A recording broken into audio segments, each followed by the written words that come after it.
ഇന്ന് നമ്മളോടൊപ്പം ഉള്ളത് രാജൻ ജോസഫ് സാറാണ്. നമസ്കാരം. നമസ്കാരം സാർ. ഇപ്പം കോൺഗ്രസ് പാർട്ടിയെ സംബന്ധിച്ച് അവർക്ക് പുതിയൊരു അധ്യക്ഷനൊക്കെ ആയിരിക്കണം. നമ്മൾ പ്രതീക്ഷിച്ച രീതിയിലുള്ള പൊട്ടലും ചീറ്റലും ഒന്നുമില്ലാതെ അവരുടെ സംഘടനാ രീതിയൊക്കെ പുനഃക്രമീകരിച്ചിട്ടുണ്ട്. എന്താണ് ഇനി കോൺഗ്രസിന്റെ ഭാവി? അപ്പൊ പൊട്ടലും ചീറ്റലും ഇല്ലാതെ സംഘടനയൊക്കെ നടന്നു എന്ന് പറയുമ്പം പൊട്ടലും ചീറ്റലും അതിർത്തിയിൽ നടന്നുകൊണ്ടിരിക്കുക. അതിനിടയിൽ ഇവിടെ പൊട്ടിക്കാൻ നിന്ന് കഴിഞ്ഞാൽ അതാരും ശ്രദ്ധിക്കത്തില്ലെന്നറിയാം. പക്ഷേ കെ.സി. വേണുഗോപാലിന്റെ തകർച്ചയാണത്. കെ.സി. വേണുഗോപാലിന്റെ തകർച്ച എന്നല്ല, പരാജയമാണ് ഈ കോൺഗ്രസിന്റെ പ്രശ്നം. അതെങ്ങനെയാണ് കെ.സി. വേണുഗോപാൽ സത്യത്തിൽ ഈ കെ സുധാകരനെ, പുള്ളി സത്യത്തിൽ ശുദ്ധനായി, വലിയ വലുപ്പമൊക്കെ ഉണ്ടെന്നേ ഉള്ളൂ, ധൈര്യമുള്ളവനാണ്. കണ്ണൂർ രാഷ്ട്രീയത്തിൽ കൂടെ കടന്നു വന്ന, രാവിലെ വീട്ടിൽ നിന്നിട്ട് പോയാൽ വൈകുന്നേരം വീട്ടിൽ തിരിച്ചെത്തും എന്നുള്ള ഉറപ്പില്ലാത്ത രാഷ്ട്രീയ പ്രവർത്തനം നടത്തി വന്ന ഒരാളാണ് കണ്ണൂരിൽ. ഒരുപാട് അക്രമങ്ങളെ അതിജീവിച്ച് ജീവിച്ചിരിക്കുന്ന അത്ഭുതം എന്ന്. കാരണം CPM-ന്റെ കണ്ണൂർ കോട്ടയ്ക്കകത്ത് അങ്ങനെ വരണമെന്നുണ്ടെങ്കിൽ അറിയാലോ, നല്ല തൻ്റെയിടം വേണം. ആ രീതിയിൽ അങ്ങനെ സ്വന്തം നിലയ്ക്കാണ് ഇപ്പോൾ പോരടിച്ച് നിൽക്കുന്ന ഒരു രാഷ്ട്രീയ നേതാവ് ഇന്ന് കേരളത്തിലെ കോൺഗ്രസിനകത്ത് ഉണ്ടെങ്കിൽ അത് കെ സുധാകരൻ മാത്രമാണ്, വേറെ ആരുമില്ല. ബാക്കിയുള്ളവരെല്ലാം ഈ നല്ല സൗകര്യമുള്ള ജീവിതത്തിൽ കൂടെ കടന്നു വന്നേ, അക്രമ ഭീഷണിയൊന്നും നേരിട്ടിട്ടില്ല. അപ്പോൾ അങ്ങനെ വരുമ്പം ഈ സത്യത്തിൽ സുധാകരനെ ഇപ്പം മാറ്റേണ്ട ആവശ്യം ഉണ്ടായിരുന്നില്ല. പക്ഷെ മാറ്റിയപ്പോഴും വലിയ കുഴപ്പമില്ലാത്ത പരിക്കേൽക്കാത്ത, നമ്മളൊക്കെ കരുതിയതോടുകൂടി കഴിഞ്ഞെന്നാണ് കരുതിയത്. ഒരു തുടർ ഭരണ വലിയ അടിയിലും വഴക്കിലും ചെന്നിരിക്കുന്നത് നമ്മൾ കരുതിയത്. അതെ, തുടർ ഭരണ സാധ്യത പിന്നെ വീണ്ടും LDF ഉണ്ടാവുന്ന സ്ഥിതിയിലേക്കായിരുന്നു കോൺഗ്രസിനകത്തെ സംഘടന ഇത് വന്നത്. കാരണം സുധാകരനെ മാറ്റുന്നു എന്ന് വന്നപ്പോൾ സുധാകരനെ അതിനെ എതിർക്കുന്നു ഒക്കെ ചെയ്യുന്നത്. ഇവർക്ക് പറ്റിയ പരിപാടി എന്താണെന്ന് വെച്ച് കഴിഞ്ഞാൽ കെ.സി. വേണുഗോപാൽ എന്ന് പറഞ്ഞാൽ ഈ ബോബനും മോളിയിലും പട്ടിക്കുട്ടിയുള്ള പോലെ രാഹുലിനെ പ്രിയങ്കയുടെയും കൂടെ കൊണ്ടുനടക്കുന്ന ഒരു സാധനം അതാണ്. കാരണം എന്ന് വെച്ചാൽ രാഹുൽ ഇയാൾ പറയുന്നത് കേൾക്കുള്ളൂ എന്നുള്ളതാണ്. വേറെയുള്ള സീനിയർ ലീഡേഴ്സിനൊന്നും അവിടെ ആക്സസ് കൊടുക്കത്തില്ല.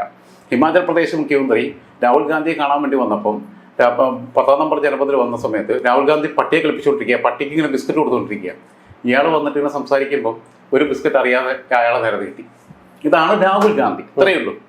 പട്ടിക്ക് കൊടുക്കുന്ന ബിസ്ക്കറ്റ് കോൺഗ്രസിന്റെ സീനിയർ നേതാവ് സ്റ്റേറ്റ് പിന്നെ ചീഫ് മിനിസ്റ്റർക്ക് നീട്ടിക്കൊടുത്ത ആളാണ് രാഹുൽ ഗാന്ധി. ഗുലാം നബി ആസാദ് പറഞ്ഞത് ഞങ്ങൾക്ക് ആക്സസ് കിട്ടുന്നില്ല, ഞങ്ങൾ പറയുന്നത് കേൾക്കാൻ തയ്യാറാവുന്നില്ല രാഹുൽ ഗാന്ധി എന്നുള്ളത്. അങ്ങനെ സീനിയർ ഈ പുറത്തേക്ക് കാണിക്കുന്നതൊക്കെ ഇവർക്ക് കാപട്യോ. സീനിയർ ലീഡേഴ്സിനെ, പ്രായത്തിൽ മുതിർന്നവരെ ബഹുമാനിക്കാത്ത ഒരു പ്രകൃതവും ഒരു ഏകാധിപത്യയുടെ മനോഭാവവും ഉള്ള എന്നാൽ അന്തർമുഖനായിട്ടുള്ള ഒരു നേതാവാണ് രാഹുൽ ഗാന്ധി. ആ രാഹുൽ ഗാന്ധി എങ്ങനെയാണ് കെ.സി. വേണുഗോപാലിന്റെ ട്രാപ്പിലെത്തിയതെന്ന് നമുക്ക് ആർക്കും മനസ്സിലാവുന്നില്ല. രാഷ്ട്രീയ അറിയുന്ന ഒരാൾക്കും പല കഥകൾ അതിനെക്കുറിച്ച് കേൾക്കുന്നുണ്ട്. അതൊന്നും പുറത്തു പറയാൻ പറ്റാത്ത കഥകളായതുകൊണ്ട് ക്യാമറയുടെ മുമ്പിൽ ഇരുന്ന് പറയുന്നില്ല എന്നുള്ളത് മാത്രമേ ഉള്ളൂ. അതെന്തോ ആവട്ടെ, let them enjoy their life. പക്ഷെ അത് പൊളിറ്റിക്സിനെ ബാധിക്കരുത്, അത് രാഷ്ട്രീയ. എന്തായാലും കേരള രാഷ്ട്രീയത്തിലേക്ക് വരുമ്പോൾ അത് എങ്ങനെയാണ്? കേരള രാഷ്ട്രീയത്തിലേക്ക് വരുമ്പോൾ അതിലേക്കാണ് വരുന്നത്. ഇവർ സുധാകരനെ വിളിപ്പിക്കുന്നു. പിന്നെ പതിവില്ലാത്ത സ്നേഹത്തോടെ രാഹുൽ ഗാന്ധി കെട്ടിപ്പിടിച്ച് കൊണ്ടുപോകുന്നു, മല്ലികാർജ്ജുൻ ഖാർഗെ കെട്ടിപ്പിടിച്ച് കൊണ്ടുപോകുന്നു. ഇവരകത്തെത്തി സംസാരിച്ച് ഇയാളെ മാറണം എന്നുള്ളതൊക്കെ പറയുന്നു. അപ്പോഴത്തെ അവരുടെ സ്നേഹത്തിലൊക്കെ പെട്ടെന്ന് വീണു പോകുന്ന ഒരു പ്രകൃതക്കാരനാണ് സുധാകരൻ. സുധാകരൻ എഗ്രി ചെയ്യുന്നു. ഓക്കെ, പുനഃസംഘടന ആവശ്യം എന്ന് പറയുമ്പോൾ തിരിച്ചു വന്നപ്പോഴാണ് സുധാകരന് മനസ്സിലായത് ആന്റണിയെ കൊണ്ടൊന്ന് കെട്ടിയിറക്കാനുള്ള പരിപാടിയാണ്. റബ്ബർ സ്റ്റാമ്പ് ഭരണത്തിനാണ്. കെ.സി. വേണുഗോപാലിന്റെ ശ്രദ്ധ തലയെടുപ്പുള്ള ഒരു നേതാവ് കേരളത്തിൽ കോൺഗ്രസിന്റെ അധ്യക്ഷ സ്ഥാനത്ത് വേണ്ട, നിഷ്പ്രഭരായ നേതാക്കന്മാർ മാത്രം ഇരുന്നാൽ മതി. അതിനി വരാൻ പോകുന്ന തെരഞ്ഞെടുപ്പിലെ മുഖ്യമന്ത്രി സ്ഥാനത്തിന് വേണ്ടി അത്ര തന്നെ CM പിന്നെ UDF വന്നു കഴിഞ്ഞാൽ പിന്നെ CM കാൻഡിഡേറ്റ് ആയിട്ട് ക്ലെയിം ചെയ്യാൻ വേണ്ടിയിട്ട്, കാരണം മേളിൽ നിന്ന് ഹൈക്കമാൻഡ് തീരുമാനപ്രകാരം വരാമെന്നുള്ള.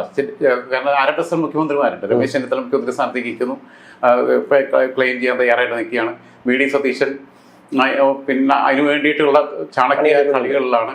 അങ്ങനെ ഒരുപാട് പേരുണ്ടാകുമ്പം ഒത്തുതീർപ്പ് സ്ഥാനാർത്ഥിയായിട്ട് എൻട്രി സാധ്യമാവുമെന്ന് കരുതിയിട്ടാണ് കെ.സി. വേണുഗോപാൽ കളിക്കപ്പെടുന്നത്. പക്ഷേ സുധാകരൻ അവിടെ തിരിച്ചു വന്നപ്പോഴാണ് ബാക്കിയുള്ളവരെല്ലാം പറഞ്ഞത് നിങ്ങളെന്താ ബുദ്ധ കാണിച്ച് എഗ്രി ചെയ്ത് എന്തിനാന്ന് ചോദിക്കുന്നത്. അപ്പം ആന്റണിയെ കൊണ്ടുവരാൻ പോകുന്നുള്ളപ്പോൾ സുധാകരനെ CPM-നോട് ഫൈറ്റ് ചെയ്ത് പിണറായി വിജയനെ വെല്ലുവിളിക്കുന്ന സുധാകരന്റെ മുമ്പിൽ എന്ത് കെ.സി. വേണുഗോപാലാ, എന്ത് ഹൈക്കമാൻഡാ, പോയി പണി നോക്കാൻ പറഞ്ഞില്ലേ? ഹൈക്കമാൻഡ് അങ്ങനെ തോറ്റു കൊടുക്കേണ്ടി വന്നിട്ടുള്ള, ഹൈക്കമാൻഡിനോട് അങ്ങനെ വെല്ലുവിളിച്ചു വന്നിട്ടുള്ളതിന് മുമ്പഞ്ഞാണ്ടിയാണ്.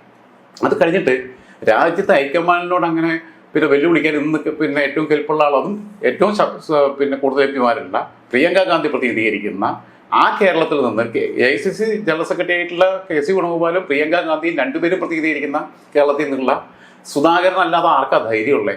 അതുകൊണ്ട് ഞാൻ പറഞ്ഞേ, കണ്ണൂരിൽ നിന്ന് രാഷ്ട്രീയം കളിച്ചു വന്ന സുധാകരന് ഡൽഹിയിൽ AICC പറഞ്ഞു കഴിഞ്ഞാൽ നിങ്ങളെ പണി നോക്കി പോയിക്കോന്ന് പറയാനുള്ള ധൈര്യമുണ്ട്. അതുകൊണ്ടാണ് പറഞ്ഞത് ഞാൻ മാറുന്നില്ല, എനിക്ക് ആരോഗ്യ പ്രശ്നമൊന്നുമില്ല, ഞാൻ ജിമ്മിൽ പോകുന്നുണ്ടെന്നൊക്കെ പറഞ്ഞിട്ട് പറഞ്ഞില്ലേ. അപ്പം ആന്റണി, അതായത് കെ.സി. വേണുഗോപാലിന്റെ നോമിനി അംഗീകരിക്കുന്നില്ല എന്നുള്ളതുകൊണ്ട് ഞാൻ മാറുന്നില്ല എന്ന് പറഞ്ഞത് സണ്ണി ജോസഫിന് വേണ്ടി ബാർഗെയിൻ ചെയ്യാനാണ്. കാരണം ബാർഗനിങ് കപ്പാസിറ്റി കൂടി. ഞാൻ മാറുന്നില്ലെങ്കിൽ പിന്നെ ഇവർക്ക് മാറ്റാൻ പറ്റില്ല സുധാകരനെ. അല്ല, അതിനകത്ത് ഞാൻ മറ്റൊരു കാര്യം ചോദിക്കട്ടെ. ഇപ്പൊ കെ സുധാകരനെ പോലെ ഇത്ര എടുപ്പുള്ളൊരു നേതാവിനെ ഇവരുടെ അധ്യക്ഷ സ്ഥാനത്ത് നിന്നും മാറ്റുമ്പോൾ അതേപോലൊരു ആളുകൾ അറിയപ്പെടുന്ന ഒരാള് അധ്യക്ഷ സ്ഥാനത്തേക്ക് കടന്നു വരട്ടെ? അല്ല, അങ്ങനെ സണ്ണി ജോസഫിനെ അറിയപ്പെടാത്ത പ്രശ്നമൊന്നുമില്ല. ആന്റോ ആന്റണിയെ അറിയപ്പെടാത്ത പ്രശ്നമൊന്നുമില്ല. പക്ഷെ ആന്റോ ആന്റണി എന്ന് പറഞ്ഞു കഴിഞ്ഞാൽ എന്ത് അണികൾക്കൊരു സംതൃപ്തി കൊടുക്കണ്ടേ? അണികൾക്ക് ഇപ്പോഴും ഒരു കൺഫ്യൂഷൻ ഉണ്ട്, ആരാണ് സണ്ണി ജോസഫ് എന്ന രീതിയിൽ. അല്ല, അവിടെയാണ് എനിക്ക് പറയാനുള്ളത്. അവിടെ കാരണം കെ സുധാകരന്റെ പ്രതിപുരുഷനാണ് സണ്ണി ജോസഫ്. കെ സുധാകരന്റെ നോമിനിയാണ്. അതുകൊണ്ട് ബാക്ക് ബോൺ ആയിട്ട് കെ സുധാകരൻ നിൽക്കും. കെ സുധാകരന്റെ അപ്രീതി പിടിച്ചു പറ്റിയിട്ട് KPCC പ്രസിഡന്റ് വരികയാണെങ്കിൽ കെ സുധാകരനെ അടഞ്ഞു നിൽക്കുകയായിരുന്നു. ഇവിടെ എന്താണെന്ന് വെച്ച് കഴിഞ്ഞാൽ കെ സുധാകരനെ കൊണ്ടുവന്ന ഒരാളാകുമ്പോൾ അയാൾ നന്നായി പെർഫോം ചെയ്യാൻ വേണ്ടിയിട്ടുള്ള അൺകണ്ടീഷണൽ ആയിട്ടുള്ള ഒരു സപ്പോർട്ട് കെ സുധാകരന്റെ ഭാഗത്തു നിന്നുണ്ടാവും. കാരണം കെ സുധാകരൻ കൊണ്ടുവന്ന ആളാണ്. അപ്പോൾ സണ്ണി ജോസഫ് നന്നായിട്ട് പെർഫോം ചെയ്യുക എന്നുള്ളത് സണ്ണി ജോസഫിനേക്കാൾ കൂടുതൽ കെ സുധാകരന്റെ വാശിയും ആഗ്രഹവുമാണ്. അപ്പം അതുകൊണ്ട് അത് നന്നായിട്ട് നടക്കും. പിന്നെ തലയെടുപ്പുള്ള നേതാവ് എന്നാണ് കെ സുധാകരന് പകരം വെക്കാനും മാത്രം തലയെടുപ്പുള്ള നേതാവ് ഉമ്മൻചാണ്ടിയില്ല ഇനി. അപ്പോൾ അല്ല, യുവതലമുറ നോക്കുകയാണെങ്കിൽ ഷാഫി പറമ്പിലുണ്ട്, രാഹുൽ മാങ്കൂട്ടത്തിലുണ്ട്, അതുകൊണ്ട് ഒരുപാട് പേരുണ്ട്. അല്ല, അവരൊന്നും കെ സുധാകരന് ഈക്വൽ ആവുന്നില്ല. അത് AICC ജനറൽ സെക്രട്ടറി ആയിട്ടുള്ള പിന്നെ KC വേണുഗോപാൽ പോലും സുധാകരന് പകരമാവില്ല. സുധാകരൻ എന്ന് പറഞ്ഞു കഴിഞ്ഞാൽ വേറെ ലെവലിലാണ് നിൽക്കുന്നത്. ഇടയ്ക്ക് വിഡ്ഢിത്തരങ്ങളൊക്കെ പറഞ്ഞു പോകും. അത് ശുദ്ധത കൊണ്ട് പറയുന്നത് സുധാകരൻ മാത്രമല്ല, CPM-ന്റെ EP ജയരാജനും അങ്ങനെയുണ്ട്. ഈ ശുദ്ധത കൂടി കഴിഞ്ഞിട്ടുള്ള ചില വിഡ്ഢിത്തരങ്ങൾ പറഞ്ഞു പോകും. ഇവർക്ക് പരിസരബോധം ഇല്ലാതൊക്കെ എന്തെങ്കിലുമൊക്കെ പറയും. അതൊക്കെ പോട്ടെ. പക്ഷെ അതിനപ്പുറത്ത് രാഷ്ട്രീയത്തിൽ ഒരു സത്യസന്ധതയും ഒരു നിലപാടും ഈ ഡബിൾ ഗെയിം കളിക്കില്ല. സ്ട്രെയിറ്റ് ആയിട്ട് അറ്റാക്ക് ചെയ്യും. കാരണം വെച്ചാൽ അവർ കോൺഫിഡൻ്റാണ്. പിന്നീട് അവർക്ക് കൊണ്ടുവരാൻ പറ്റുന്ന ഒരാൾ നമ്മുടെ ചാലക്കുടി MP ആയിട്ടുള്ള നമ്മുടെ പിന്നെ ബെന്നി ബെഹ്നാൻ നല്ലൊരു ഓപ്ഷനായിരുന്നു. ബെന്നി ബെഹ്നാൻ A ഗ്രൂപ്പിന്റെ ചാണക്യനായിട്ട് നിൽക്കുമ്പോഴും ഇപ്പോൾ ഉമ്മൻചാണ്ടി ഒന്നുമല്ല, A ഗ്രൂപ്പിനെ കൊണ്ടുവരുന്നത് ബെന്നി ബെഹ്നാനാണ്. ഈ പറയുന്ന വിശ്വനാഥിനെയും ഷാഫി പറമ്പിലിനെയൊക്കെ വളർത്തി കൊടുക്കുന്നത് ബെന്നി ബെഹ്നാനാണ്. PT തോമസും ബെന്നി ബെഹ്നാൻ. പിന്നെ അതേസമയം തന്നെ I ഗ്രൂപ്പിലുള്ള ഹൈബി ഈഡൻ പോലും 2016 നിയമസഭാ തെരഞ്ഞെടുപ്പിൽ മിയ സുധീരൻ വാശി പിടിച്ച് തൃക്കാക്കരയിലെ സിറ്റിംഗ് MLA ആയിരുന്ന ബെന്നി ബെഹ്നാനും സീറ്റ് നിശ്ചയിച്ചപ്പോൾ ഹൈബി ബെന്നിയുടെ വീട്ടിൽ വന്നിട്ട് ബെന്നി ചേട്ടാന്ന് പറഞ്ഞ് കെട്ടിപ്പിടിച്ച് കരയുന്നത് നമ്മൾ കണ്ടതാണ്. അപ്പം ഗ്രൂപ്പുകൾക്ക് അതീതമായിട്ടുള്ള വലിയ കോർഡിനേറ്ററാണ് ബെന്നി ബെഹ്നാൻ. ആ രീതിയിലുള്ള കേരളത്തിലെ മൊത്തം എല്ലാ സ്ഥലത്തും ബെന്നി ബെഹ്നാൻ ബന്ധങ്ങളുണ്ട്. ബെന്നി ബെഹ്നാൻ നല്ല ഓപ്ഷനായിരുന്നു. പക്ഷേ ഇവരൊരു ക്രിസ്ത്യൻ പ്രസിഡന്റ് വരിക എന്നുള്ള ഒരു ഇക്വേഷൻ എല്ലാ സാമുദായിക മത സംഘടനകളുടെയും ഒരു പിന്നെ മുന്നണിയാണല്ലോ കോൺഗ്രസ് എന്ന് പറയുന്നത്. എല്ലാവർക്കും എല്ലാവർക്കും കൊടുക്കുക. ഈഴവന്, നായർക്ക്, പിന്നെ നമ്പൂരിക്ക് പിന്നെ പാവങ്ങളാകില്ല, പിന്നെ പട്ടികവർഗത്തിന്, ക്രിസ്ത്യൻസിലെ ചില വിഭാഗങ്ങൾക്ക്. അപ്പം ബെന്നി ബെഹ്നാൻ വന്ന അയാൾ ഞാപ്പോബിറ്റുകാരനാണ്. അപ്പം അങ്ങനെ വരുമ്പോൾ ഓർത്തഡോക്സുകാർക്ക് പ്രശ്നമാകുമോ? അത് മാത്രമല്ല RCക്ക് റോമൻ കത്തോലിക്കർക്ക് പ്രാതിനിധ്യം കൊടുക്കുക എന്നുള്ള രീതിയിലാണ് സണ്ണി ജോസഫിനെ കൊണ്ടുവരുന്നത്. ആന്റോ ആന്റണി അതിൽ നിന്ന് തന്നെയാണ്. പക്ഷെ ആന്റോ ആന്റണിയെ വെട്ടാൻ സുധാകരന് കഴിഞ്ഞു. സുധാകരന്റെ മുമ്പിൽ മുട്ട് മടക്കി ഹൈക്കമാൻഡ് ലിറ്ററലി അക്ഷരാർത്ഥത്തിൽ കീഴടങ്ങിയത് സുധാകരൻ. ഞാൻ മാറാണെങ്കിൽ സണ്ണി ജോസഫിനെ കൊണ്ടുവന്നു, എന്നാൽ ഞാൻ സപ്പോർട്ട് ചെയ്യുക. എല്ലാം തുടങ്ങിയാൽ മാറുന്നില്ല, നല്ല കൊണ്ടൊക്കെ മാറ്റാൻ പറ്റുമെങ്കിൽ മാറ്റടാമില്ലേ എന്നാണ് ചോദിക്കുന്നത്. അതങ്ങനെ വന്നു, നല്ലൊരു ടീം വന്നു. പക്ഷെ അതിനകത്ത് ഞാൻ ഒരു കാര്യം ചോദിക്കട്ടെ. ഇപ്പം സുധാകരനെ പ്രസിഡന്റ് സ്ഥാനത്തേക്ക് കൊണ്ടുവന്ന സമയത്ത് സുധാകരൻ ഒരുപാട് പദ്ധതികളുമായിട്ടാണ് കോൺഗ്രസ് പാർട്ടിയിലേക്ക് വന്നത്. CUC പോലുള്ള ഒരുപാട് പദ്ധതികൾ. ഇതൊന്നും അദ്ദേഹത്തിന് പൂർണ്ണതയിലേക്ക് എത്തിക്കാൻ കഴിഞ്ഞില്ല. ഈ കോൺഗ്രസ് പാർട്ടിയെ അദ്ദേഹം ഉദ്ദേശിച്ച രീതിയിലേക്ക് കൊണ്ടുപോകാൻ കഴിഞ്ഞതേയില്ല. കാരണം കേഡർ പാർട്ടിയല്ല, ഓവർ ജനാധിപത്യമുള്ള ഒരു പാർട്ടിയാണ്. അപ്പൊ ഇനി വരാൻ പോകുന്ന സണ്ണി ജോസഫിന് അത് എങ്ങനെ കഴിയും? അല്ല, രണ്ടുപേരും ഒരേ കളരിയിൽ പഠിച്ചു വരുന്നവരാ. കണ്ണൂരിന്റെ രാഷ്ട്രീയത്തിനകത്ത് വന്ന ഈ പേരാവൂർ സീറ്റ് എന്ന് പറഞ്ഞ സണ്ണി ജോസഫ് അവിടെ പിടിച്ചെടുത്ത മണ്ഡലമാണ്. അവിടെ എനിക്ക് തോന്നുന്ന ശൈലജ ടീച്ചറായിരുന്നു അവരെ പരാജയപ്പെടുത്തിയാണെന്ന് തോന്നുന്നു വന്നത്, ആ സീറ്റിൽ വന്നത്. അങ്ങനെ വന്നു, ഹാട്രിക് അടിക്കുകയും ചെയ്തു. അപ്പൊ കണ്ണൂരിൽ നിന്ന് DCC പ്രസിഡന്റ് പോകുമ്പോഴും സുധാകരന്റെ വലങ്കയിൽ എന്നുള്ള രീതിയിൽ ഒരുപാട് ത്രെട്ട് അതിജീവിച്ചാണ് ഇദ്ദേഹവും വന്നത് സണ്ണി ജോസഫ്. പിന്നെ കോൺഗ്രസിനകത്ത് ഒരുപാട് സ്വപ്നങ്ങൾ സുധാകരൻ ഉണ്ടായിരുന്നു, സെമി കേഡർ പാർട്ടിയാക്കുക എന്നുള്ളത്. അത് നടന്നില്ല. പക്ഷേ ബൂത്തുകൾ സംഘടിപ്പിക്കുന്നതിൽ വലിയ ഒരു മാറ്റം കോൺഗ്രസിന് ഉണ്ടാക്കാൻ പറ്റിയിട്ടുണ്ട്. ഇപ്പം ഞങ്ങളെ മലപ്പുറം ജില്ല ഉൾപ്പെടെയുള്ള സ്ഥലങ്ങളിലൊക്കെ ഒരുപാട് പുതിയ ബൂത്തുകൾ എടുത്ത് ബൂത്ത് കമ്മിറ്റികൾ ചേരുകയൊക്കെ ചെയ്യുന്ന സംഘടനാ സംവിധാനം.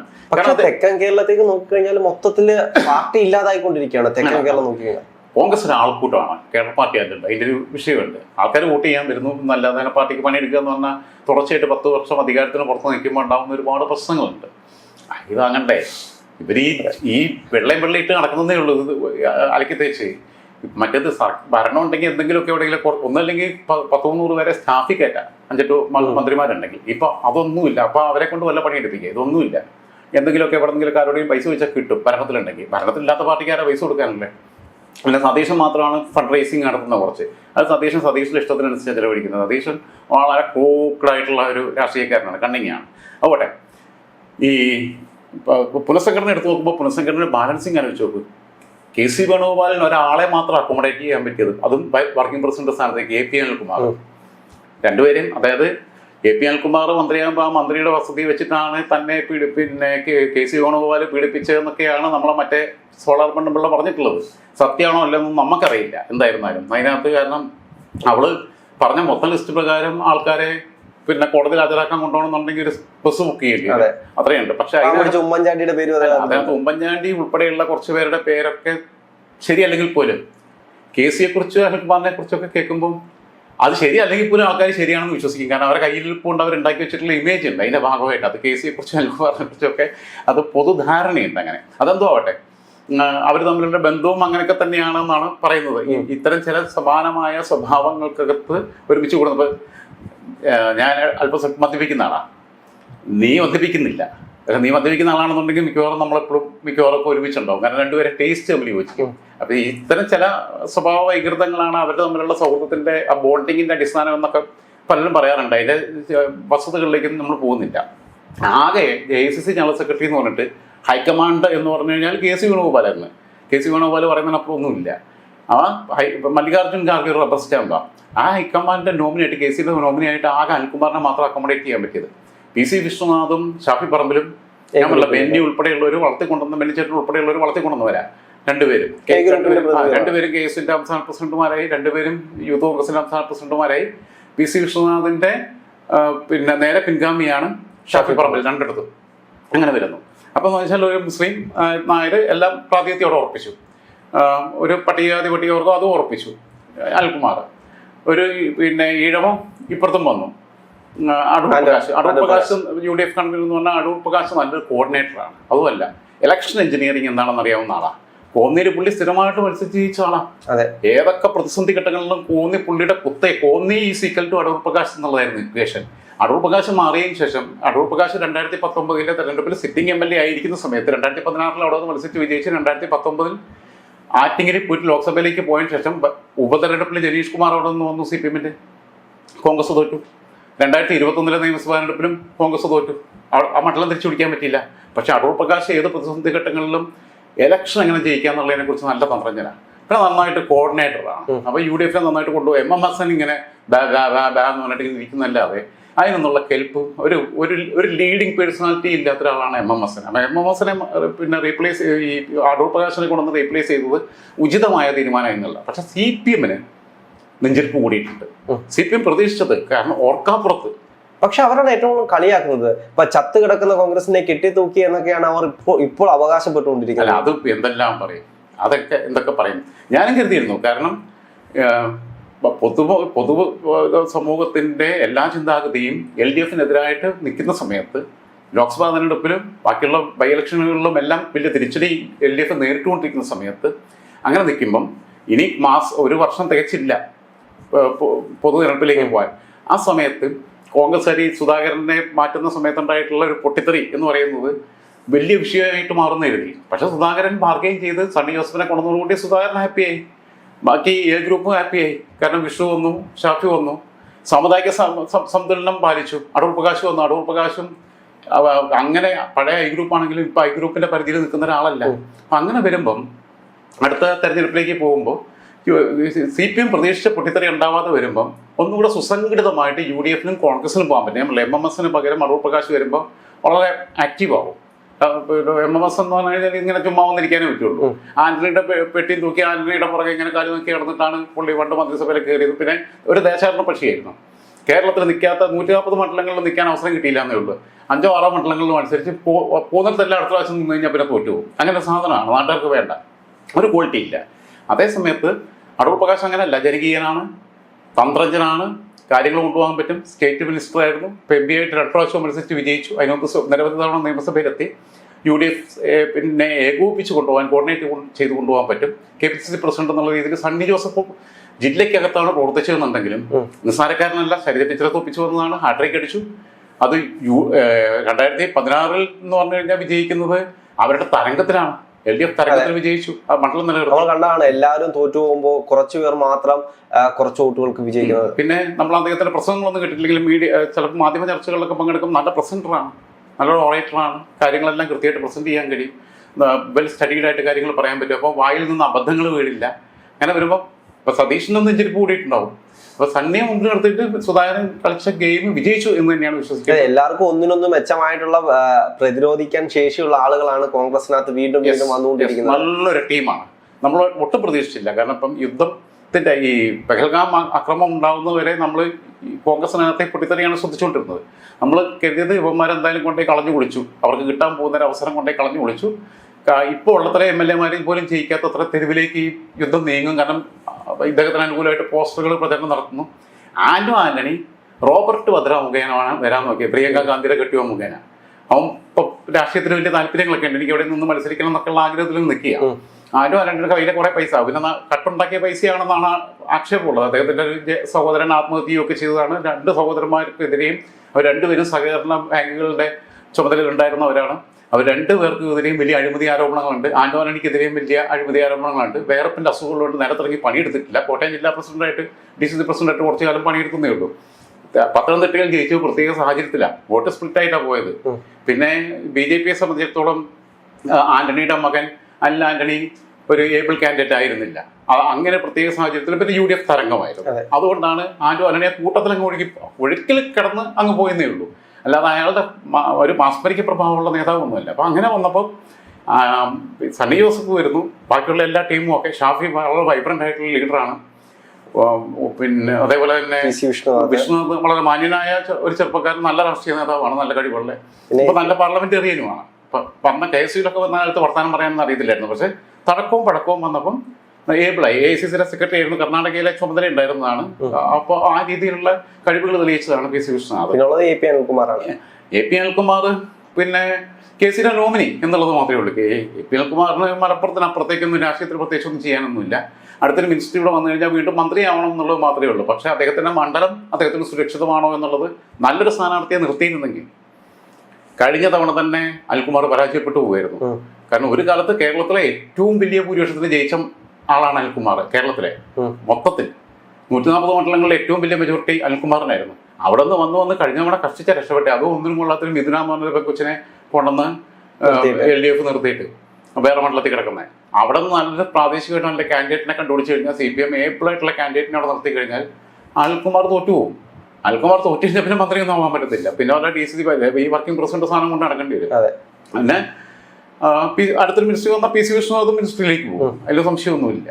കാരണം ബെന്നിയൊക്കെ ഉൾപ്പെടെയുള്ളവർ അങ്ങനെ ചെയ്യുക. എന്നായിരുന്നാലും കോൺഗ്രസിനെ സംബന്ധിച്ചിടത്തോളം അവരുടെ പ്രവർത്തകരാകെ നിരാശയിലായിരുന്നു.